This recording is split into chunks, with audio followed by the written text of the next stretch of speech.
ग्वालियर में आयोजित हुए रीजनल टूरिज्म कॉन्क्लेव के 3,500 करोड़ रुपए का निवेश आया। जी हां, सीएम डॉक्टर मोहन यादव ने कहा कि इस रिकॉर्ड निवेश से ग्वालियर, चंबल और सागर संभाग में पर्यटन को नई उड़ान मिलेगी। देखिए खास रिपोर्ट। ग्वालियर के टूरिज्म कॉन्क्लेव में निवेश की झड़ी। ग्वालियर, चंबल और सागर संभाग में निवेश की बहार। 3,500 करोड़ के निवेश प्रस्ताव मिले। सीएम मोहन बोले, युवाओं के लिए खुलेंगे रोजगार के द्वार। ग्वालियर में आयोजित रीजनल टूरिज्म कॉन्क्लेव में भाग लेने के लिए पहुंचे मुख्यमंत्री ने टूरिज्म इंडस्ट्री से जुड़े तमाम स्टेक होल्डर्स और फिल्म मेकर्स, वाइल्ड लाइफ से जुड़े लोगों के साथ सीधी बातचीत की, जिसमें उन्होंने एमपी टूरिज्म के विस्तार की योजनाओं, स्थलों और भविष्य की तैयारियों की जानकारी दी। साथ ही सीएम यादव ने सभी स्टेक होल्डर्स से सुझाव भी मांगे हैं। सीएम डॉक्टर मोहन यादव ने कहा कि रीजनल टूरिज्म कॉन्क्लेव के माध्यम से ग्वालियर, चंबल और सागर संभाग में 3,500 करोड़ के निवेश प्रस्ताव मिले हैं, जिसके तहत 5 स्टार होटल से लेकर कई रिसोर्ट्स और हेरिटेज का काम होगा, जिससे कई रोजगार के अवसर प्राप्त होंगे। क्षेत्रवासियों को बधाई देना चाहता हूं। हमारा पिछली बार रीजनल इंडस्ट्री कॉन्क्लेव जो रीवा में हुई थी तब 3,000 करोड़ के थे, उससे भी 500 करोड़ के ज्यादा इन्वेस्टर के यहाँ प्रस्ताव मिले, जिनके माध्यम से अलग अलग प्रकार के 5 स्टार होटल से लगा करके सभी प्रकार के रिसोर्ट्स और हमारे हेरिटेज प्रॉपर्टी सब में काम करेंगे।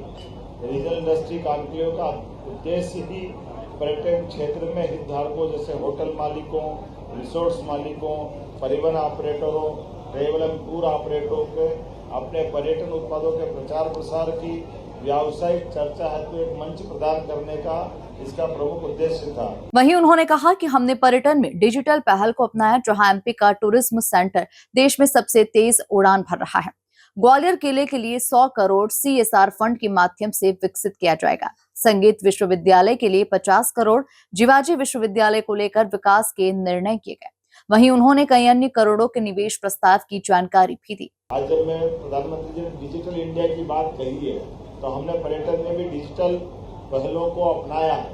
प्रधानमंत्री के आत्मनिर्भर भारत के सपने को साकार करते हुए मध्य प्रदेश का टूरिज्म सेक्टर देश में सबसे तेज गति से सबसे सफल होते हुए आर्थिक रूप से एक बड़ी उड़ान लेके आगे बढ़ रहा है। और ग्वालियर के अंदर जब हमने अपने भव्य किले, शिल्पकला, समृद्ध संगीत की परंपरा के इतिहास से हमने जो जोड़ा था, तो आज के इस इंडस्ट्री कॉन्क्लेव में भी समान रूप से सभी सेक्टर के लिए काम किया गया। एक तरफ ग्वालियर के किले के लिए 100 करोड़ की लागत से हमारा सीएसआर फंड के माध्यम से ग्वालियर का किला भी बेहतर से बेहतर किया जाएगा। राजा मानसिंह तोमर का वो उस समय का इतिहास, सिंधिया काल की विरासत, इस सब के लिए सभी क्षेत्रों में हम काम कर रहे हैं। एक संगीत विश्वविद्यालय के लिए भी लगभग 50 करोड़ से ज्यादा के निर्माण कार्य की सौगात उसमें भी दी जा रही है। एक जिवाजी विश्वविद्यालय को लेकर भी विकास के बहुत सारे निर्णय हमने किए हैं। रीजनल इंडस्ट्री कॉन्क्लेव में चंबल और ग्वालियर अंचल के पर्यटन केंद्रों को वैश्विक मानचित्र पर लाने का और उनको सशक्त स्थान दिलाने का प्रयास भी हमारा इसी के माध्यम से था। तो हमने फिक्की के माध्यम से इस कॉन्क्लेव में निवेश आकर्षित करना, पर्यटन अधोसंरचनाओं को विकसित करना, पर्यटन उद्योग से जुड़े हुए सभी हितधारकों को पहली बार बड़े बड़े प्लेयर्स इस क्षेत्र से जुड़े हुए अपने प्रदेश के, देश के और देश के बाहर के भी काफी बड़ी संख्या में लोग 2 दिन आकर के एक तरह से इस गेवल्य से रूबरू हुए हैं। ये conclave Madhya Pradesh travel mart की तैयारियों का एक महत्वपूर्ण हिस्सा है,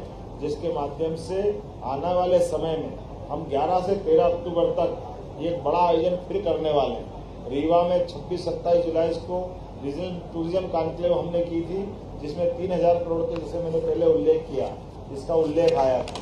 जब मैं आपसे बात कर रहा हूँ तो जो आंकड़े अगर आप देखेंगे, बड़े बड़े आंकड़े जिसके आधार पर हमने अपने पूरे कार्यक्रम के दौरान मुख्यमंत्री की जिन प्रमुख घरानों से 1-to-1 मीटिंग हुई, इसमें RTC Gwalior, Neemrana hotel private limited के निदेशक अमरनाथ, भारत और दक्षिण एशिया एकॉर के उपाध्यक्ष संचालन विनीत मिश्रा, भारतीय टूर ऑपरेटर संघ के अध्यक्ष रवि गोसाई, भारतीय पुरातत्व सर्वेक्षण के पूर्व क्षेत्रीय निदेशक के मोहम्मद के साथ अन्य कई बड़े लोग मौजूद रहे।